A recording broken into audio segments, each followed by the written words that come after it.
Deal with the devil.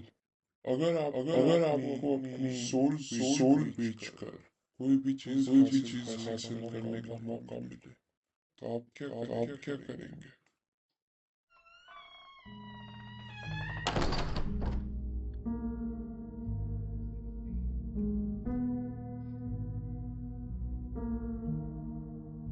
हम में से ज़्यादातर लोग भगवान की पूजा करते हैं। जब भी हमें कुछ चाहिए होता है भगवान से मांगते हैं। क्या आपने कभी सोचा है कि क्या हो अगर कोई शैतान की पूजा करे, शैतान से डील करे? और ये कहानी है एक डील जो कि किसी ने शैतान के साथ की थी। मेरा नाम जॉन है। मैंने करीब 20-22 साल पुलिस की नौकरी की है। आज तक के मेरे पूरे करियर में सिर्फ एक केस है जो अभी तक मेरे साथ है, जिसने मुझे हमेशा परेशान किया है। मिसेस विलियम का केस। मैं एक बहुत ही छोटे टाउन से बिलोंग करता हूँ। मैंने अपनी पूरी लाइफ इसी टाउन में अपनी नौकरी की है। हमारे टाउन में ज़्यादातर क्राइम्स बहुत ही छोटे होते हैं। कोई छोटी मोटी चोरी, कोई छोटा मोटा झगड़ा, कभी कभी किसी हस्बैंड वाइफ के झगड़े में कुछ थोड़ा बहुत वायलेंस, ट्रैफिक वायलेंस, और बस यही सारी चीज़ें। मैं अपने काम को बहुत ही ज़्यादा एंजॉय करता था।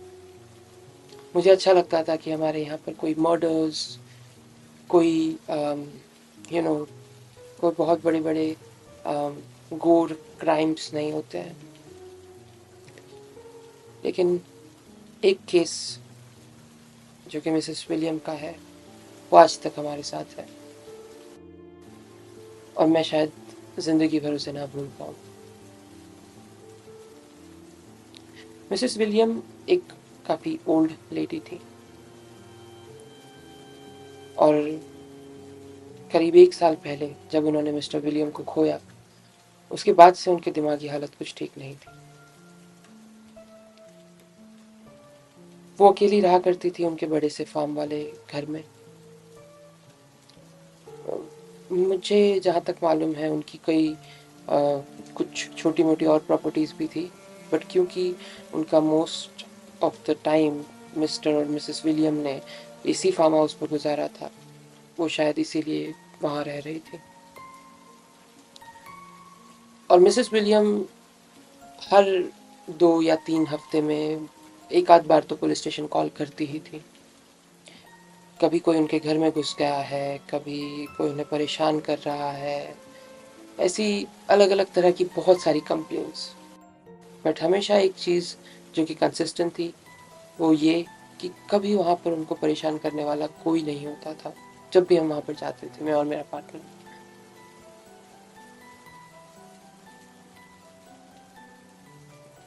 इसी तरह से एक नॉर्मल आफ्टरनून हम लोगों को मिसेस विलियम के घर से कॉल आया। इवन जो डिस्पैच था, जो जो कॉल पर उनसे बात करते थे, उन्हें भी पता था कि मिसेस विलियम के एलिगेशंस या उनके लिए उनके साथ जो भी हो रहा है, ये उनके दिमाग का एक you know it's something to do with a mental situation. लेकिन उन्होंने, जैसा कि हमारा फ़र्ज़ बनता है, उन्होंने हमें इत्तला की और हम लोग उनके घर पहुँचे। उनके घर जाने के बाद हमने एक वियर्ड चीज़ जो नोटिस की वो ये थी कि आज से पहले हम जितनी भी बार उनके घर पर आते थे, उनका घर हमेशा नीट एंड क्लीन हुआ करता था। वो हमेशा अपने घर की अच्छे से सफाई करती थी। वो हमेशा अपने आप को बिल्कुल साफ सुथरा और क्लीन रखती थी। लेकिन इस बार हमने उनकी हालत देखी और वो काफ़ी काफ़ी बुरी कंडीशन में थी। उनके उनके बाल बिखरे हुए थे, उनकी आंखों में बहुत सारे अ, मतलब डार्क सर्कल्स पड़ चुके थे। ऐसा लग रहा था मानो वो बहुत ही बीमार है और वो काफ़ी दिनों से नहीं सोई है। हम उनके घर में गए, हमने उनका घर चेक किया अच्छे से, उनसे बात करने की कोशिश की कि मिसेस विलियम क्या बात है, आपने क्या महसूस किया, आप हमें बताइए, हम आपकी हेल्प कर सकते हैं। उन्होंने हमसे कहा कि ये कुछ दिनों पहले ही शुरू हुआ है। मैं अपने कमरे में सो रही थी और मुझे एक सपना आया। शायद सपना था या नहीं, मैं नहीं जानती, लेकिन मुझे लगा कि मैं सपना देख रही हूँ। मिस्टर विलियम मुझे पुकार रहे थे। उनकी आवाज़ हमारे क्लोजेट से आ रही थी। वो मुझसे कह रहे थे कि मिसेस विलियम, मैं आपसे मिलने आया हूँ, प्लीज़ आप इस क्लोजेट का दरवाज़ा खोलिए। और मैं बहुत ही खुश थी, सपने में ही सही, लेकिन मुझे मिस्टर विलियम मिल रहे थे। तो इसीलिए मैं उठी बहुत खुश, और मैं वो दरवाज़ा खोलने ही वाली थी कि मुझे अचानक से महसूस हुआ कि ये मिस्टर विलियम नहीं है। वो आवाज़ मुझसे बार बार कह रही थी, वो मिस्टर विलियम की आवाज़ थी, लेकिन वो मिस्टर विलियम नहीं थे। वो मुझसे बार बार कह रही थी कि मिसेस विलियम, दरवाज़ा खोलिए, बाहर आना चाहता हूँ, मैं आपसे मिलना चाहता हूँ, मैं आपको अपने साथ ले जाना चाहता हूँ। लेकिन मैंने दरवाज़ा नहीं खोला। मैंने उससे कहा कि मैं जानती हूँ आप मिस्टर विलियम नहीं हो। तब मुझे रियलाइज़ हुआ कि मैं सपना नहीं देख रही हूँ, ये सब सच में हो रहा था। ऑफिसर, आप मुझ पे यकीन करते हैं ना? मैंने उनके सामने देखा, अपने पार्टनर के सामने देखा, और उन्हें झूठा दिलासा देते हुए कहा कि जी मिसेस विलियम, हम आप पे भरोसा करते हैं। फिर क्या हुआ? मैंने दरवाज़ा नहीं खोला तो उन्होंने मुझसे बहुत बुरी बुरी बातें की। उन्होंने मुझे मुझे ऐसी गालियां दी, इतनी गंदी बातें सुनाई जो मिस्टर विलियम मुझसे कभी नहीं कह सकते। उसके बाद उसकी आवाज़ भी चेंज हो चुकी थी। मेरे क्लोजेट में मिस्टर विलियम नहीं है, ये कोई और है। आप प्लीज़ मुझे इससे बचा लीजिए। मैं वादा करती हूँ कि मैं आज के बाद कोई डील नहीं करूँगी। हमने उनसे कहा कि मिसेस विलियम, हमने आपका पूरा घर चेक किया है, इवन आपका रूम और आपका क्लोजेट भी चेक किया है, आपके घर में कोई नहीं है। लेकिन वो मानने के लिए तैयार ही नहीं थी। उन्होंने बस बार बार यही कहना जारी रखा कि मुझे यहाँ से ले जाइए। लेकिन हम क्या कर सकते थे? हमने उन्हें दिलासा दिया कि अगर आप चाहती हैं तो हम आपको डॉक्टर के पास लेके जा सकते हैं। और वो थोड़ी गुस्सा हो गई। उन्होंने थोड़ा अब्रप्टली हमको वहाँ से जाने के लिए कहा। तुम नहीं समझोगे, तुम मुझ पर यकीन ही नहीं करते, तुम समझते हो कि मैं पागल हूँ, चले जाओ यहाँ से।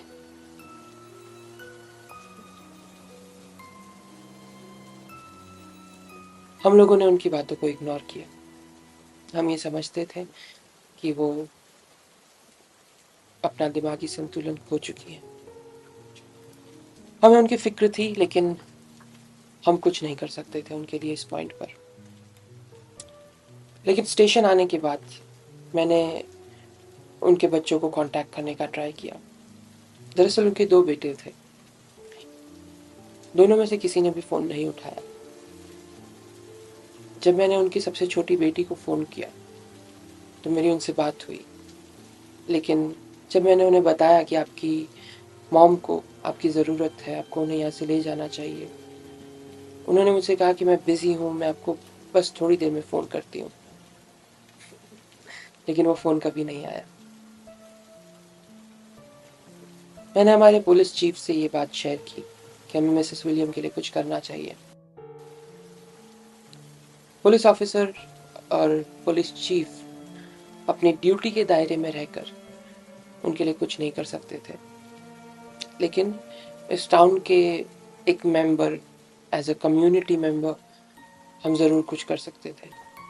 हम लोगों ने डिसाइड किया कि उन्हें थोड़े दिन का वक्त दिया जाए, और कुछ दिन में भी अगर उनकी हालत में कोई सुधार नहीं आता है तो फिर हम उनको एक केयर फैसिलिटी में दाखिल करवा देंगे, जो कि हमारे टाउन में ही होंगी, लेकिन वहाँ पर उनका ख्याल रखने वाले लोग होंगे, उन्हें प्रॉपर मेडिकल अटेंशन मिलेगा। उसके बाद कुछ दिन हमने इंतज़ार किया, लेकिन उसके तीसरे दिन हमें मिसेस विलियम का वापस से फ़ोन आया। प्लीज़ मुझे बचा लीजिए, ये मुझे मार देंगे, ये हर जगह है, प्लीज़ मुझे बचा लीजिए, आप मुझे जल्दी यहाँ से ले जाइए, उन्होंने कहा। हम लोग समझ चुके थे कि अब एक ही रास्ता है, हमें उन्हें केयर फैसिलिटी में लाना ही होगा। मैं और मेरा पार्टनर उनके घर गए। इस बार हमें उनका घर पहले से भी बुरी कंडीशन में मिला। उनकी तबीयत और ज़्यादा बिगड़ चुकी थी। हमने नोटिस किया कि वो अपने कमरे में नहीं बल्कि हॉल में उस सोफे पर सो रही थी, और उनके घर के सारे शीशे, सारे मिरर्स उन्होंने या तो तोड़ दिए थे या किसी चीज़ से ढक दिए थे। हमने उनसे बात करने की कोशिश की कि मिसेस विलियम, आप ये क्या कर रही हैं?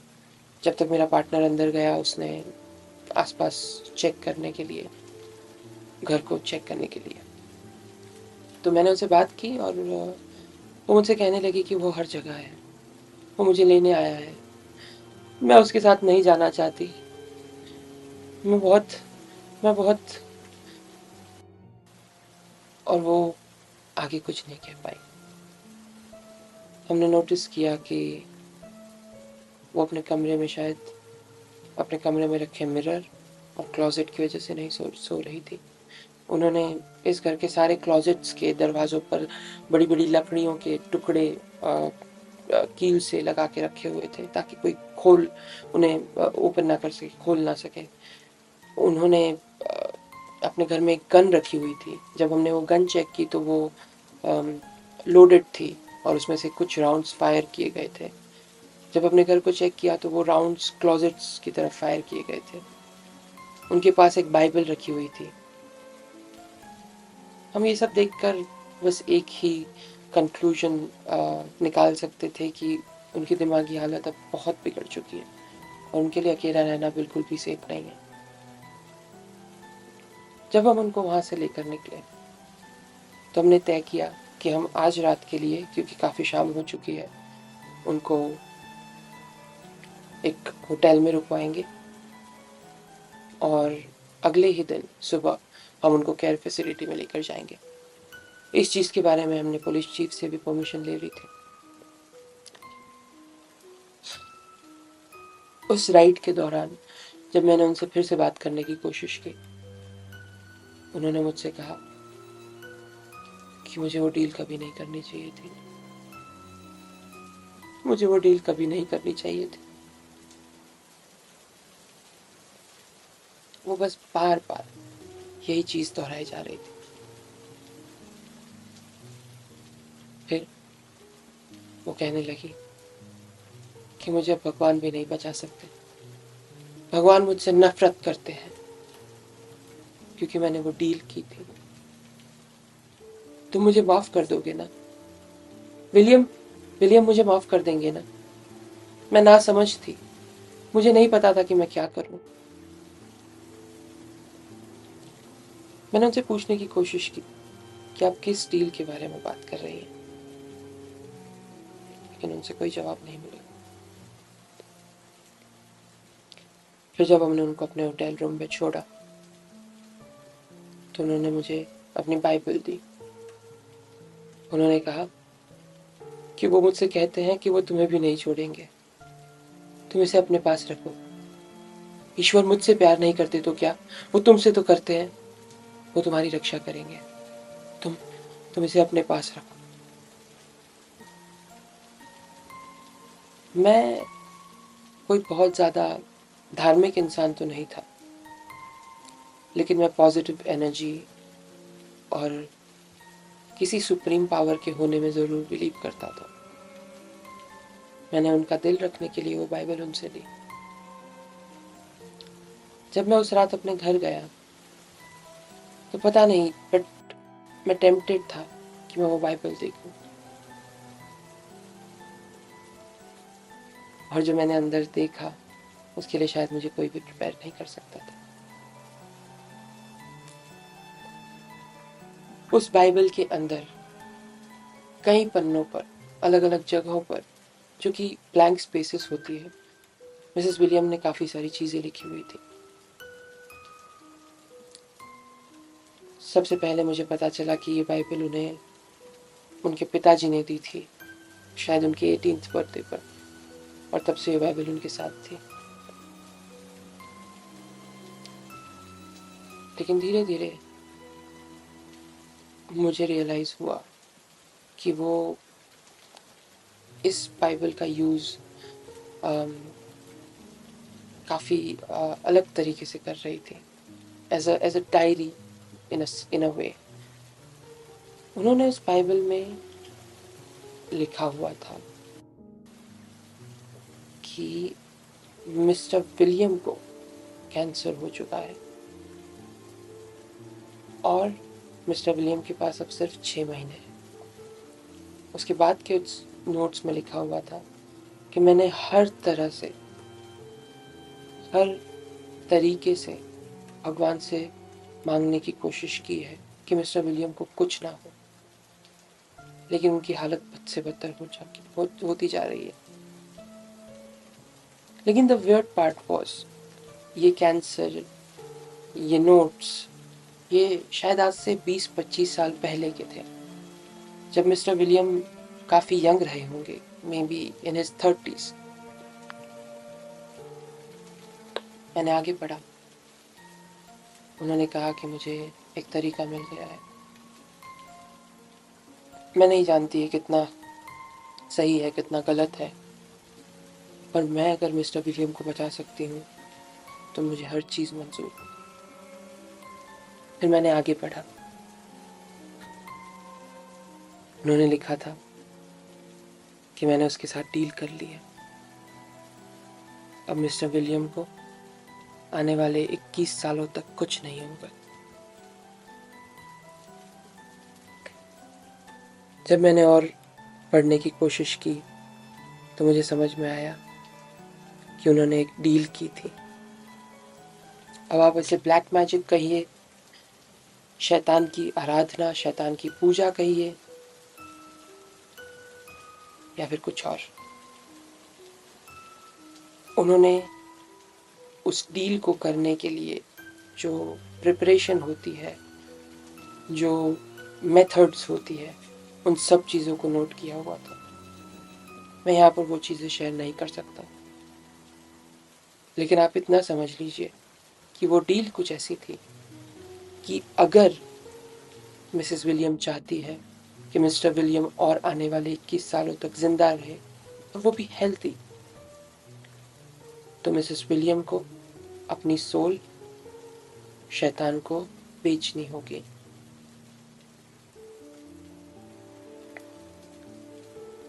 कितनी वियर्ड चीज़ है, मैंने सोचा, क्योंकि हमारी सोल की क्या वैल्यू हो सकती है, और क्या हम ये कर भी सकते हैं। लेकिन उस डील की शर्त यही थी,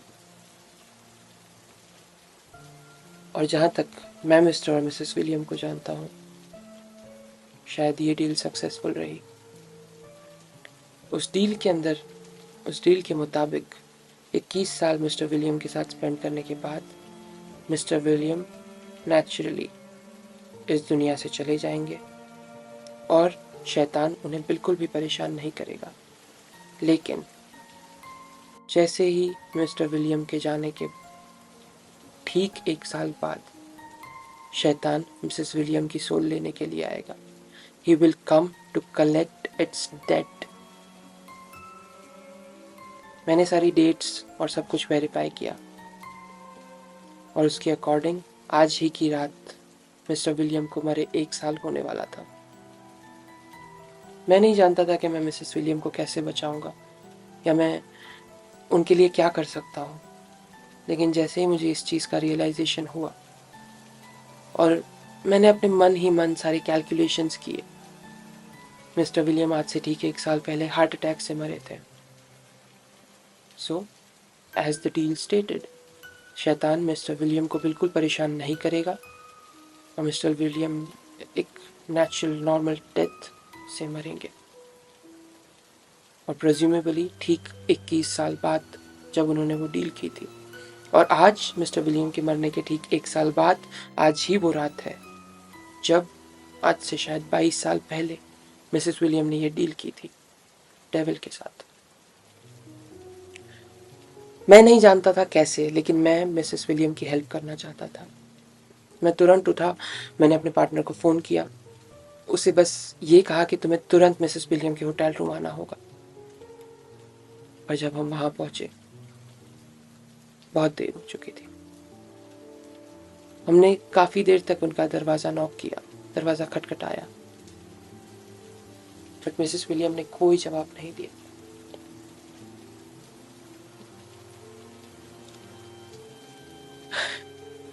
जब हमने उनका दरवाज़ा तोड़ा और हम उनके होटल रूम में गए, तब मैंने अपनी ज़िंदगी के सबसे ख़राब क्राइम सीन को देखा। और ये क्राइम सीन भी नहीं था। मैं आपको अगर मिसेस विलियम के रूम के बारे में बताऊं, वहाँ पर कोई खिड़कियाँ नहीं थी। वहाँ पर जाने या आने के लिए सिर्फ एक दरवाज़ा था। होटल रूम के बाहर सीसीटीवी कैमरास लगे हुए थे ताकि वहाँ पर कौन आया है कौन गया है ये सब पता चल सके। उनके रूम में हर दीवार, हर ज़मीन और छत के हर कोने पर सिर्फ और सिर्फ खून था। मिसेस विलियम की बॉडी कहीं नहीं थी। जब हमने बाद में टेस्ट किए हमें पता चला कि ये मिसेस विलियम का खून है, लेकिन उनकी बॉडी वो हमें आज तक नहीं मिली। हमें बस एक ट्रेल मिला था उनके रूम में जो कि प्रेज्यूमेबली एक बॉडी को ड्रैग करने का था, लेकिन उसके साथ किसी भी तरह के जूते के कोई भी निशान नहीं थे। और जब हम उस ट्रैक को, उस ट्रेल मार्क को फॉलो किया हमने, तब हमें रियलाइज़ हुआ कि वो उनके बेड से लेके जहाँ पर नाखून करोदने के निशान, अपने आप को बचाने के, शायद चीखने चिल्लाने के निशान।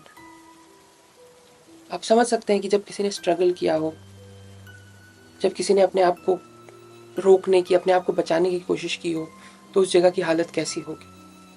ये बस वैसा ही था। और वो चीज़, वो एंटिटी, वो उन्हें खींच कर लेकर जा रहा था उनके क्लोजेट की तरफ। उनके क्लोजेट के दरवाजे पर भी खून के निशान, धब्बे थे, लेकिन जैसे ही हमने उनका क्लोजेट खोला वो बिल्कुल साफ था।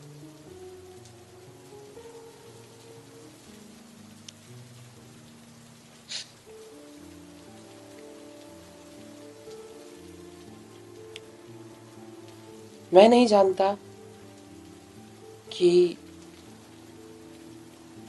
बाइबल में उनके जो नोट्स लिखे हुए थे उसमें कितनी सच्चाई थी या कितना उनकी दिमागी हालत का उसमें हाथ था, लेकिन मैं इतना ज़रूर समझता हूँ कि उनकी मौत बहुत ही अनयूजुअल और अजीब थी और वो केस आज तक हम सॉल्व नहीं कर पाए हैं।